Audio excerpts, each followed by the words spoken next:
जादूपुर नामक गांव में मोहिनी का परिवार रहता है। एक दिन वो अपने बेटे शुभम और बेटी नव्या के साथ घर में बैठकर खाना खा रही थी कि तभी शुभम ने कहा, माँ, हमारी समर वेकेशन हो गई है, अब तो आप चलिए।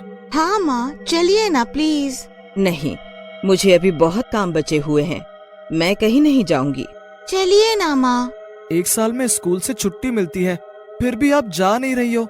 छुट्टी तुम्हें मिलती है, लेकिन मुझे इस घर से छुट्टी नहीं मिलती है। ठीक है माँ, हम आज शाम को नानी के घर चलते हैं, कल सुबह वापस आ जाएंगे। वैसे भी तुम दोनों मेरी बात मानने वाले नहीं हो, इसीलिए मैं तुम्हारे साथ चल रही हूँ। हम नानी के घर जाएंगे और खूब मस्ती करेंगे। ठीक है, अब जल्दी से तैयार हो जाओ, वरना पहुँचते पहुँचते रात हो जाएगी। शुभम और नव्या नानी के घर जाने के लिए तैयार हो गए। मोहिनी दोनों के साथ बस स्टैंड गई और खौफपुर गांव जाने वाली बस में बैठ गई। पूरी बस सवारियों से भरी हुई थी। खौफपुर पहुंचने से पहले ही कुछ घंटों में रात हो गई। बस एक सुनसान सड़क पर चल रही थी। अचानक ही बस का एक शीशा टूट गया और बहुत जोर से आवाज आई। सभी ने हैरानी से देखा, बस के अंदर बहुत तेज तेज हवा आने लगी। हवा के अंदर एक अजीब सा शोर था जो सभी को डरा रहा था। माँ, मुझे बहुत डर लग रहा है। क्यों मेरे बच्चे, इसमें डरने वाली बात क्या है? तेज हवा के कारण शीशा टूट गया है। माँ, ये अजीब सी आवाज भी आ रही है, इसलिए मुझे डर लग रहा है। तुम आंखें बंद करके सो जाओ, मैं हूँ ना, यहाँ कोई डर नहीं है। ठीक है माँ, मैं आंखें बंद करके सो जाती हूँ। शुभम और नव्या दोनों ने आंखें बंद कर ली, लेकिन उनके मन में डर अभी भी बैठा हुआ था। डरावने और अंधेरे से भरे खतरनाक रास्ते को देखकर मोहिनी के भी मन में भय बैठा हुआ था। हवा के साथ डरावनी आवाजें आ रही थी। मुझे बच्चों की जिद नहीं माननी चाहिए थी। ये रास्ता बहुत खराब है, मुझे इस पर डर लग रहा है। हे ईश्वर, हमारी रक्षा करो और ठीक से घर भेज दो। न जाने ये भूतिया रास्ता अभी कितना लंबा और बचा है। मोहिनी मन में ये सब सोच ही रही थी कि तभी बस इधर से उधर भागने लगी। बस सड़क पर लहर रही थी। बस में बैठी सभी सवारियों की चीखें निकलने लगी। सभी ड्राइवर से ठीक से चलाने के लिए कहने लगे। तभी ड्राइवर अपनी सीट से ऊपर उठ गया, जिसको देखकर सभी के होश उड़ गए। नहीं नहीं, हम मर जाएंगे, हमें बचाओ बचाओ, हम मर जाएंगे, आप बस ठीक से चलाइए, प्लीज प्लीज प्लीज।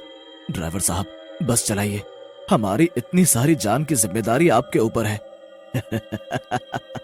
आज कोई नहीं बचेगा, आज मैं किसी को भी जीवित नहीं छोड़ूंगा। आज इस बस में एक भी आदमी जीवित नहीं बचेगा। आपकी हम सबसे क्या दुश्मनी है? प्लीज आप बस चलाइए, वरना हमारे साथ आप भी मारे जाएंगे। मौत और मुझे। शायद तुम लोगों ने मुझे अभी पहचाना नहीं है, इसलिए मुझे मौत से डरा रहे हो। कौन है आप और निर्दोष व मासूम लोगों से क्या चाहते हो? हमें जाने दो, बस रोक दो। हमारे छोटे छोटे बच्चों की जान को खतरे में मत डालिए। खतरा तुम्हारे सामने खड़ा है और खतरे की बात कर रहे हो। बस अभी भी सड़क पर लहराते हुए चल रही थी। वो इधर से उधर भाग रही थी। तभी ड्राइवर ने अपने लंबे दांत बाहर निकाले और चेहरा बदल लिया। उसकी आंखों से खून। ये देखकर पूरी बस एक साथ चिल्लाने लगती है। बचाओ बचाओ, छोड़ दो, हमें जाने दो।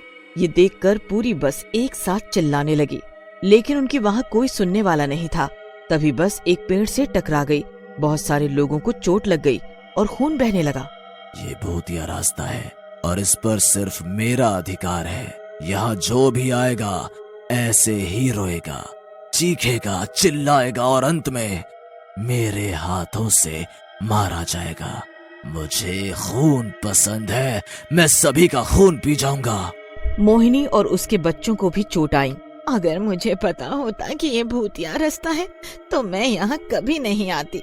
सभी लोग बस से बाहर भागने लगे, लेकिन भूत ने उन्हें रोका नहीं, बल्कि जोर जोर से हंसता रहा। सभी लोग चोट लगने के बाद भी तेज दौड़ने की कोशिश कर रहे थे। तभी उनके चारों ओर बहुत सारी चुड़ैलें आ गई।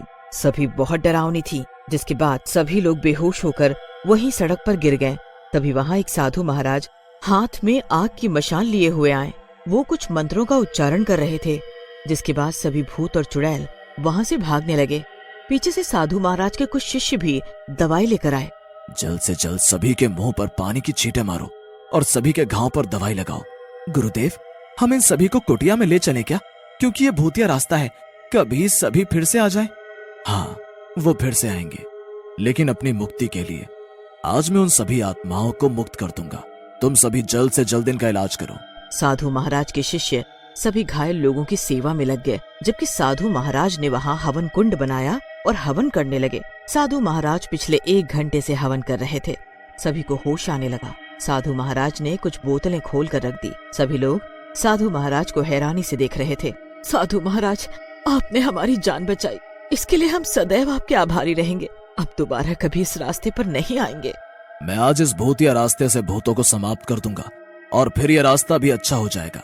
महाराज, ये रास्ता भूतिया रास्ता कैसे बना? वर्षों पहले यहाँ कुछ बदमाशों ने एक अकेले आदमी को लूट लिया था और फिर उसको मार दिया था। तब से वो आदमी भूत बनकर यहाँ लोगों को मार रहा है। उसने यहाँ बहुत लोगों को मार दिया और इसलिए यहाँ बहुत सारे भूत और चुड़ैल हो गए। महाराज, सब कुछ जानने के बाद भी लोग क्यों आ जाते हैं? यहाँ सब अनजान लोग ही आते हैं और इसका शिकार बनते हैं। अब यह रास्ता भूतिया रास्ता बन गया है। जिनको इसके बारे में पता है वो यहाँ नहीं आते, इसलिए ये अब और भी ज्यादा सुनसान हो गया है। ये भूत और चुड़ैल किसी के भी शरीर में प्रवेश कर जाते हैं और किसी भी रूप में आकर लोगों को मारकर अपने समूह में शामिल करते हैं। महाराज, हमारा इनसे पीछा कैसे छूटेगा? मैं अभी सभी को यहाँ से ले जाऊंगा। इन बोतलों को किसी नदी में फेंकाओ। अब ये रास्ता भूतिया रास्ता नहीं है, बल्कि सबसे सुरक्षित रास्ता है। साधु महाराज ने मंत्रों का उच्चारण किया और सभी बोतलें खोलकर रख दी, जिसके बाद सभी भूत और चुड़ैल एक एक करके आते गए और बोतल में समा गए। जिसके बाद साधु महाराज ने सभी बोतलों को बंद कर दिया और अपने शिष्यों को बोतलें दी। साधु महाराज के शिष्य चले गए। साधु महाराज ने एक बस मंगवाई और सभी लोगों को भिजवा दिया। सभी ने साधु को धन्यवाद दिया और आशीर्वाद लेकर चले गए। अब वो रास्ता सुरक्षित और खुशहाल रास्ता है। नव्या और शुभम भी अपनी माँ के साथ खुशी खुशी रहते हैं और अपनी बेवजह जिद नहीं करते हैं। रवि अपनी पत्नी माया और 2 बच्चों के साथ दिल्ली में रहता था। बच्चों की गर्मियों की छुट्टियां थी, इसलिए वे दोनों एक दिन मम्मी से नानी के गांव घूमने जाने की जिद करने लगे। मम्मी, प्लीज हमें नानी के गांव घुमाने ले चलो ना।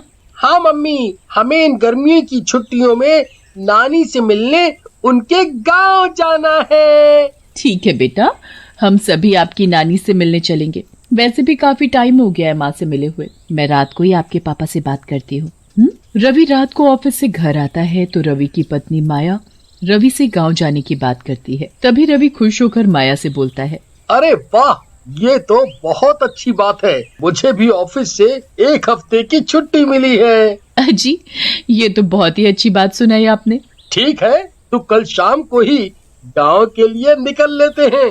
और हाँ, सभी की पैकिंग अच्छे से कर लेना। मम्मी, मेरी डॉल रखना मत भूलना। हाँ बाबा, मैं सब ठीक से रख दूंगी। अगले दिन शाम होते ही वे सभी अपनी गाड़ी से गांव के लिए निकल जाते हैं और सुबह सभी गांव पहुंच जाते हैं। टीना और रिंकू अपनी नानी को देखकर बहुत खुश होते हैं। बहुत छोटे थे तुम दोनों जब यहाँ मुझसे मिलने आए थे और अब देखो कितने बड़े हो गए हो। हाँ माँ, बड़े भी हो गए हैं और बहुत शरारती भी। ऐसा बोलकर सभी अपने कमरे में आराम करने के लिए चले जाते हैं। अरे वाह, कितना सुंदर कमरा है और खिड़की से बाहर तो देखो कितने हरे भरे पेड़ हैं। अगले दिन सुबह सभी नाश्ता कर रहे होते हैं कि तभी रिंकू और टीना अपने पापा से बाहर घूमने जाने की जिद करते हैं। तभी नानी बच्चों से बोलती है, बच्चों, नदी के पास एक घना बरगद का पेड़ है। उस पर एक झूला लटका हुआ है। वहाँ कोई नहीं जाता, इसलिए तुम दोनों भी झूले से जरा दूर ही रहना। पर क्यों नानी, ऐसा क्या है उस झूले में? तभी नानी तेज आवाज में टीना से बोलती है, एक बार बोल दिया ना, नहीं जाना। ओके नानी, हम वहाँ नहीं जाएंगे, पर अब तो हमें बाहर घूमने जाने दो ना। फिर वे दोनों गांव में घूमने के लिए चले जाते हैं। तभी गांव के कुछ लोग रिंकू और टीना को देखकर बोलते हैं, अरे बिटिया, तुम कौन हो? पहले तो कभी नहीं देखा तुम दोनों को। आए? जी अंकल, हम इस गांव के नहीं हैं। हम दिल्ली से आए हैं अपनी नानी से मिलने और अब गांव में घूमने के लिए निकले हैं। ये तो बहुत ही बढ़िया है बेटा, पर एक बात का ध्यान रखना तुम दोनों। पर वो क्या अंकल? के पास बरगद के पेड़ पर जो झूला बंधा है वहाँ मत जाना, ठीक है? जी ठीक है। मगर टीना कहाँ मानने वाली थी। वो रिंकू से झूले को देखने की जिद करने लगती है। टीना रिंकू से बोलती है, अरे भाई प्लीज मुझे झूला देखने दो, मैं सच्ची बोलती हूँ कि मैं उस झूले से दूर ही रहूंगी, प्लीज भाई मान भी जाओ ना। ठीक है, बस दूर से ही देखना। वे दोनों बरगद के पेड़ से लटके उस झूले के पास जाते हैं और झूले को देखने लगते हैं। अचानक से झूला धीरे धीरे हिलने लगता है, जैसे उन्हें अपनी ओर बुला रहा हो। टीना झूले के पास जाती है और उस पर बैठकर झूला झूलने लगती है। तभी रिंकू गुस्से से टीना से बोलता है, टीना, मैंने तुम्हें कहा था ना कि झूले से दूर रहना। अरे भाई देखो ना, झूला झूलने में कितना मजा आ रहा है, एक बार आप भी झूल कर देखो। ओफो, अब चलो यहाँ से, अगर नानी को पता चला तो वो बहुत गुस्सा करेंगी। फिर वे दोनों वहाँ से चले जाते हैं। कुछ देर बाद रात हो जाती है। टीना अपने मम्मी पापा के साथ उनके कमरे में सोने चली जाती है और रिंकू अपनी नानी के साथ सो जाता है। आधी रात हो जाती है, तभी बाहर से आवाज आने लगती है, जैसे कोई टीना को बुला रहा हो। टीना उठकर आवाज के पीछे चल देती है और वो उसी झूले के पास पहुंच जाती है और झूला झूलने लगती है। रात को टीना की माँ पानी पीने के लिए उठती है और देखती है कि टीना वहाँ नहीं है। वे पूरे घर में टीना को ढूंढती हैं, पर टीना कहीं नजर नहीं आती। वे परेशान होकर टीना के पापा को उठाती है और बोलती है, अजी उठिए, देखिए ना, टीना ना जाने इतनी रात को कहाँ चली गई है। अरे भाग्यवान, इतनी रात को कहाँ जाएगी, देखो जरा, अपनी नानी के साथ सो रही होगी। अजी मैंने माँ के कमरे में भी देख लिया और तो और पूरे घर में भी देख लिया, कहीं नहीं मिल रही टीना, ना जाने कहाँ चली गई मेरी बच्ची। हे भगवान, इतनी रात को कहाँ जा सकती है, चलो बाहर जाकर देखते हैं। शोर सुनकर नानी भी उठ जाती है और बोलती है, अरे आधी रात को इतना शोर क्यों मचा रखा है, क्या हुआ, अब कोई कुछ बोलेगा? माँ टीना कहीं नहीं मिल रही है, ना जाने कहाँ चली गई। ऐसा बोलकर सभी टीना को गांव में ढूंढने निकल जाते हैं और टीना को ढूंढते हुए सभी उसी झूले के पास जाकर पहुंच। इतनी रात में टीना को झूला झूलते देख सभी के होश उड़ जाते हैं। तभी रवि टीना से बोलता है, बेटी टीना, तुम इतनी रात को यहाँ झूले पर क्यों आई हो, और तुम्हें नानी ने यहाँ आने को मना किया था ना? टीना बिना कुछ बोले झूला झूलती रहती है। ये देखकर नानी टीना के पास जाती है और जैसे ही वो टीना को झूले से उतारने लगती है, उन्हें एक जोरदार झटका लगता है और नानी जमीन पर गिर पड़ती है। ये देखकर टीना जोर जोर से हंसने लगती है और देखते ही देखते टीना एक डरावनी चुड़ैल का रूप ले लेती है और बोलती है, कोई नहीं बचेगा, सब के सब मारे जाओगे। चुड़ैल को देखकर सभी बहुत डर जाते हैं। हे भगवान, ये क्या हो गया मेरी बच्ची को? ऐसा बोलकर टीना की माँ जोर जोर से रोने लगती है। तभी नानी तेज आवाज में हनुमान चालीसा सुनाने लगती है। हनुमान चालीसा सुनते ही चुड़ैल जोर जोर से चिल्लाने लगती है और टीना के शरीर से निकल जाती है और टीना बेहोश होकर जमीन पर गिर पड़ती है। रवि अपनी बेटी टीना को गोद में उठा लेता है और घर ले आता है। अगले दिन रवि टीना को समझाता है और टीना को झूले के पास जाने के लिए मना कर देता है। ठीक है पापा, अब मैं उस झूले के पास नहीं जाऊंगी। फिर टीना और रिंकू बाहर खेलने चले जाते हैं। कुछ देर बाद रात हो जाती है। सभी अपने कमरे में सोने चले जाते हैं। आधी रात हो जाती है। सभी गहरी नींद में सोए होते हैं। तभी अचानक टीना की माँ उठ जाती है और देखती है कि टीना फिर से गायब है। वो तभी रवि को उठाती है। वो दोनों फिर नानी के कमरे में जाते हैं और नानी से बोलते हैं, ये सब क्या हो रहा है? अरे क्या हुआ दामाद जी, इतने परेशान क्यों हो? मेरी बच्ची आज फिर अपने कमरे में नहीं है। हे भगवान, कहीं टीना फिर से उसी श्रापित झूले के पास तो नहीं चली गई। तभी नानी रवि और अपनी बेटी को सरपंच जी के पास ले जाती है और सरपंच जी को सारी बात बताती है। सरपंच जी गांव के कुछ लोगों को इकट्ठा करके उसी झूले के पास ले जाते हैं और देखते हैं कि टीना उसी झूले पर बैठी झूला झूल रही होती है। रवि डरते हुए टीना के पास जाता है और टीना से बोलता है, बेटी बहुत रात हो गई है, चलो अब घर चलें। टीना डरावनी आवाज में बोलती है, मैं कहीं नहीं जाने वाली, अब तो यही मेरा घर है। ऐसा बोलकर टीना चुड़ैल का रूप ले लेती है और बोलती है, सब मरेंगे और ये लड़की भी नहीं बचेगी। जो भी कोई इस झूले पर बैठेगा वो मारा जाएगा। तभी सरपंच जी चुड़ैल से बोलते हैं, अरे चुड़ैल जी, इस बच्ची को तो छोड़ दो, इसने तुम्हारा क्या बिगाड़ा है जो इसे तुम मारना चाहती हो? तभी चुड़ैल गुस्से से बोलती है, अरे तो मैंने भी किसी का क्या बिगाड़ा था जो मुझे मार डाला। ये चुड़ैल ऐसे नहीं मानेगी। ऐसा बोलकर नानी अपने गले से बजरंग बली का लॉकेट उतारती है और चुड़ैल के पास ले जाती है। चुड़ैल बजरंग बली का लॉकेट देखते ही टीना के शरीर से निकल जाती है और गायब हो जाती है। सभी टीना को लेकर घर आ जाते हैं। फिर टीना की माँ सरपंच जी से बोलती है, सरपंच जी अब आप ही कुछ कीजिए, मेरी बेटी को उस चुड़ैल से बचाइए, नहीं तो ना जाने वो चुड़ैल मेरी बेटी का क्या करेगी। सरपंच जी सभी को लेकर मंदिर के पुजारी जी के पास जाते हैं और उन्हें सारी बात बताते हैं। अरे वो झूला तो श्रापित है, मरने से पहले उस चुड़ैल ने श्राप दिया था कि जो कोई उस झूले पर झूलेगा वो उसे छोड़ेगी नहीं। इसीलिए तो कोई उस झूले पर झूलना तो क्या, उसके पास भटकता तक नहीं है। और उस चुड़ैल ने ऐसा श्राप क्यों दिया? कुछ साल पहले की बात है, एक लड़का और लड़की उसी बरगद के पेड़ के पास मिलने आया करते थे।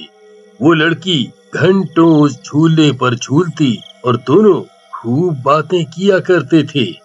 एक दिन वो लड़का शहर चला गया और उसने वहाँ शादी कर ली। लड़की ये बर्दाश्त नहीं कर पाई और उसने इस पेड़ पर लटक कर आत्महत्या कर ली। ओह, ये तो बहुत गलत हुआ उसके साथ। लेकिन पुजारी जी, कोई तो रास्ता होगा जिससे वो चुड़ैल मेरी बेटी और इस गांव को हमेशा के लिए छोड़कर चली जाए। हाँ हाँ, क्यों नहीं। सभी पुजारी जी के साथ झूले के पास पहुंच जाते हैं। पुजारी जी झूले के आसपास गंगा जल छिड़क देते हैं। तभी चुड़ैल चिल्लाती हुई वहां आ जाती है, अरे मर गई रे, कोई तो मुझे इस चुड़ैल से बचाओ। तभी पुजारी जी रवि को झूले में आग लगाने के लिए बोलते हैं। जैसे ही रवि झूले में आग लगाता है, झूला भड़-भड़ करके जलने लगता है और चुड़ैल खुद भी जलने लगती है। झूले के जलते ही वो चुड़ैल भी जलकर राख बन जाती है और सभी को हमेशा के लिए उस चुड़ैल से छुटकारा मिल जाता है।